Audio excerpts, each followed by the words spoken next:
Hey everyone, it's Marla here and welcome to my channel.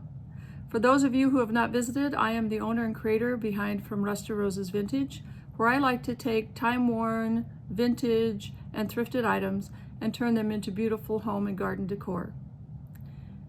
For this week's video, I'm going to take 5 items that I thrifted at one time or another. Some were sitting in my garage, some in my house, and others I just picked up this week. But anyway, they were very inexpensive, and I'm going to turn them into some beautiful fall decor for my home. If this sounds like something you'd be interested in seeing, then stick around. For project 1, I took a lantern that's been sitting up in my loft for almost 2 years. I bought it a couple of years ago as a Christmas present for someone, but then ended up giving them something else. And so I decided it was time to update it and turn it into some fall decor. I'm using alchemy paint made by Fusion Mineral Paint. It's a limestone chalk and acrylic paint. And then I added to it some salt wash to give it some texture. And I'm using a chip brush to stipple this mixture onto the bottom of the lantern. I wanted the bottom of the lantern to look like it was terracotta when this project was completely finished. While I was watching one of Ellen J. Good's videos last week, she mentioned that she had tried something new with this fast-acting resin. She had added twice as much Part A as Part B, and her molds were more flexible and easy to bend, so I thought I would give it a try. I did have to experiment a little bit, but I ended up getting molds that were very flexible and very easy to glue around the base of this curved lantern. While the molds were setting up, I took out my heat gun and used it to dry the paint and salt wash mixture on the base of the lantern.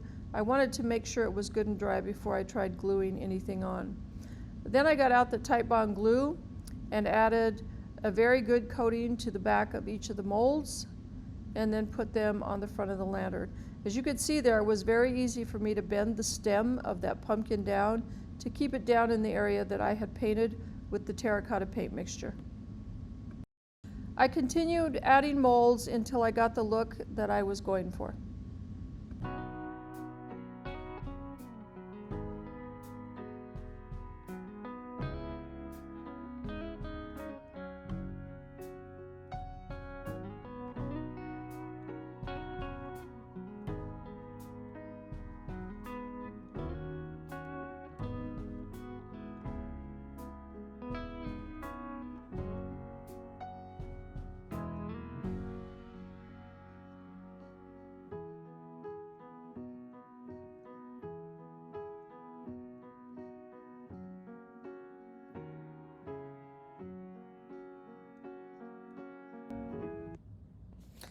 Once I got the molds on, I taped them and waited for the glue to dry.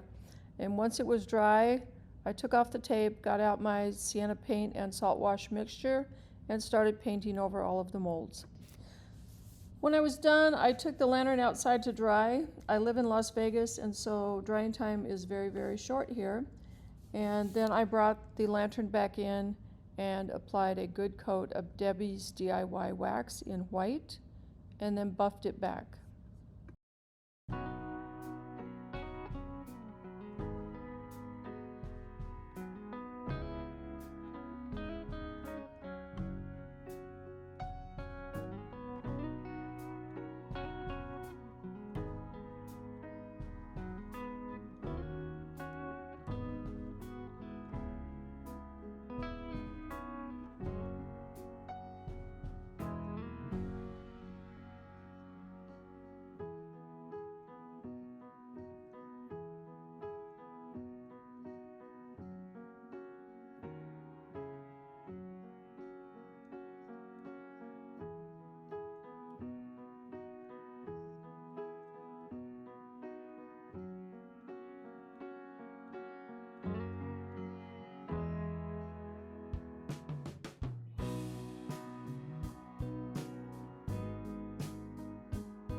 Please let me know what you think in the comments.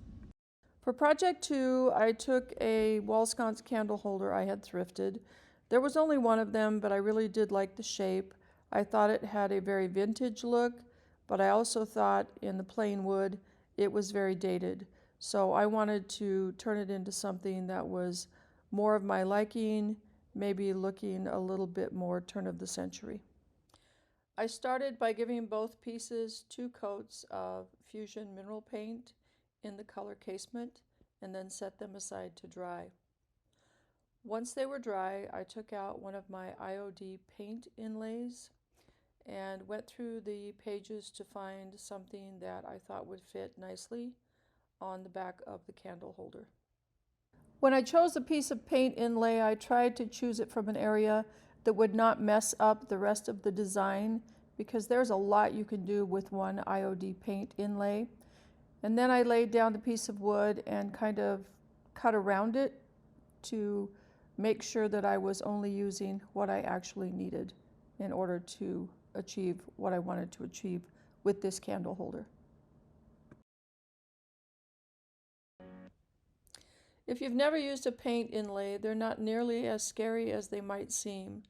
It did take me a while to get up the courage to try one, but now I use them all the time. After the paint had dried, I went back and added another coat of wet paint to the top of the piece of wood. I then spritzed my paint inlay with water on the paint side and then laid it down into the wet paint, using my fingers to make sure that I had everything pressed down, and then spritzing with water if I thought that there were some areas that looked a little dry. Once I was finished with that, I took a paper towel and dabbed all over the top of it, once again to make sure that the paint inlay was set down in the wet paint. I decided that I needed an extra piece on the side to make it more balanced, so I cut out one, put some fresh paint down, spritzed it, and then laid it down in that spot. When that was finished, I went to the candle holder itself, put some fresh paint on it, and added another piece of inlay.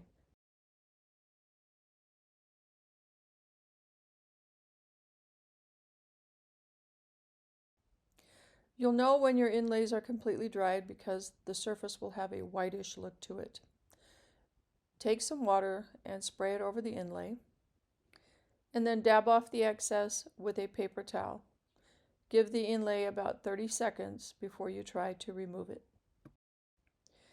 If you feel any sort of resistance, you can put it back down, spray it with a little more water, and wait a few seconds. It's always amazing to me when I take these off and see the design that is left behind. You want to seal your inlay, and so I use DIY's liquid patina.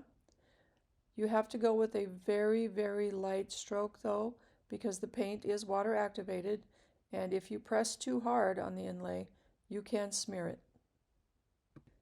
And if you're worried about that, you could take it outside and spray it with a clear coat sealer.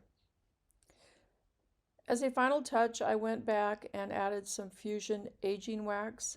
As I mentioned, I wanted it to look like something that maybe had been around since the turn of the century, and having the paint bright white was not going to do that. Please let me know what you think in the comments. For project 3, I was lucky enough to find this wall hanging made out of wood that didn't have anything on it, so it didn't require any sanding, just a quick cleanup. I started the project by estimating the size of the paint inlay I was going to put on it, and then laid down a coat of off-white paint. I believe this is Fusion mineral paint in raw silk. I spread the paint out to the edges, but as you'll notice, the heavier part is in the middle, and that's because I want the inlay to pop once it's on there. After the paint had dried, I took the inlay I was going to use and lightly traced around it with a pencil. That would give me a good idea of where I needed to put that second coat of wet paint. I laid down a good layer of paint, even going back over a few spots to make sure that there was enough wet paint for the inlay to adhere to. And then I followed the same process I did when I had put the inlay on the candle holder. I'll let you watch as I complete this part of the project.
If you've watched any of my videos before, you know that I'm going to age this. Also, I don't like the harsh line of paint that you often see when you take a paint inlay off. So before applying this antiquing gel, I had taken my hand sander and sanded along the edges of the paint inlay as well as the edges of the wood frame itself. I used the aging wax all over the board, but concentrated more of it towards the edges, as you can see here. And then I went in with my Van Dyke aging wax to make the edges even darker and more distressed, because I wanted my sign to look like it had been around for a very, very long time. You'll have to let me know what you think in the comments.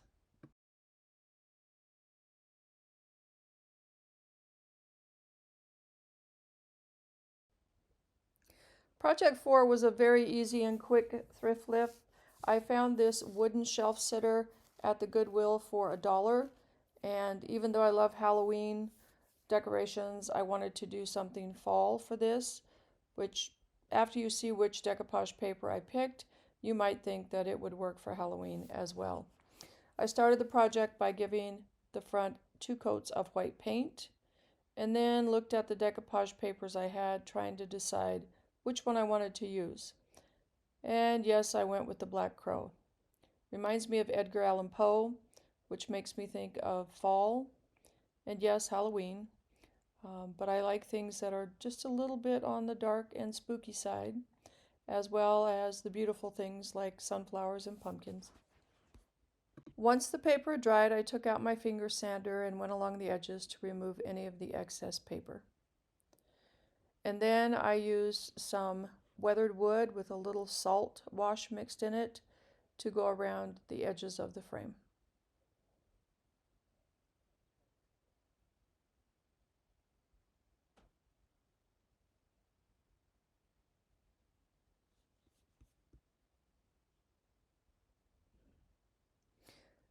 I was very happy with how it turned out. For project 5, I picked up a cardboard canister. It had an old Falstaff folklore pattern on it. I had painted the lid green but never decided what to do with the actual canister. And so when I made the first project, I ended up with a lot of extra leaves and acorns and a pumpkin when I was experimenting with the molds.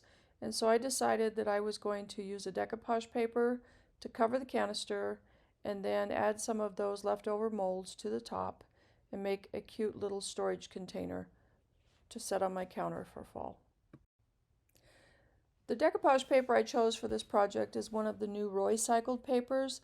This one is called Fall Flock Masterboard, and it is absolutely beautiful. There are so many amazing images that I actually went in and measured carefully so I wouldn't use any more of the paper than I needed to cover this canister. I gave the canister a second coat of white paint and then set it aside to dry. While it was drying, I took out the lid that I had already painted and the molds that were left over from project 1.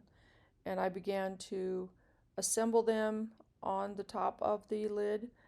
It probably took me the longest time to do this part of the project just because I couldn't make up my mind how I wanted everything to fit. Once I came up with an arrangement that I liked, I glued all of the pieces in place and then set it aside to dry.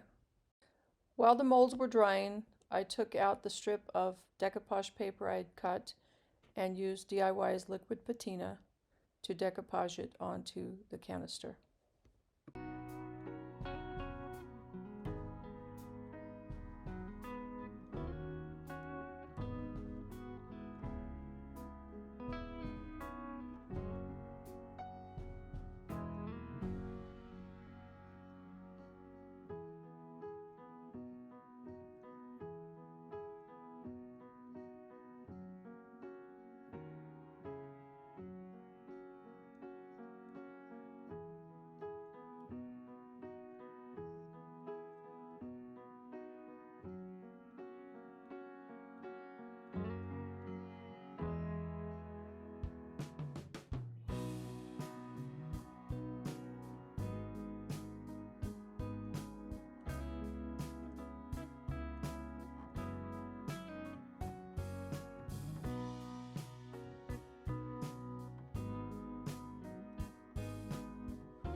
It's kind of a back and forth thing when you're working on projects. While one part of the project dries, you work on the other part. So while the decoupage paper was drying on the canister, I took out the lid and gave the lid and all of the molds a coat of alchemy paint in the color marigold. I absolutely love it. It's bright enough for summer, but easily transfers right into fall. After going over the lid with a second coat of paint, I got out my heat gun and used it to help me speed up the drying time. Once it was completely dry, I took out my DIY wax in white and gave all of the lid a heavy coat. Once I was done coating it with the wax, I took a soft cloth to wipe it back.